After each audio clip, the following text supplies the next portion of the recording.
Guys, আসসালামু আলাইকুম। দেখছেন 45 ডিগ্রি সেলসিয়াস তাপমাত্রার গরমের ঘাম, এত কষ্ট, এত এই গরমে ঘামের ইনকামের টাকা কার জন্য?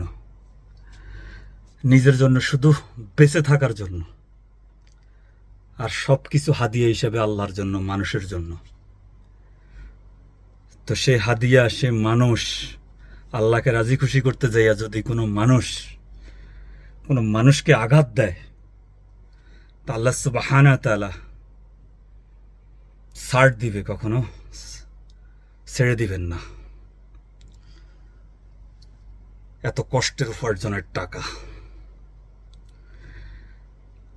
মানে খুব কষ্টে গরমে কথাগুলো বলতেছি। সবাই ভালো থাকবেন, সুস্থ থাকবেন, আমার জন্য দোয়া করবেন। সালাম আলাইকুম।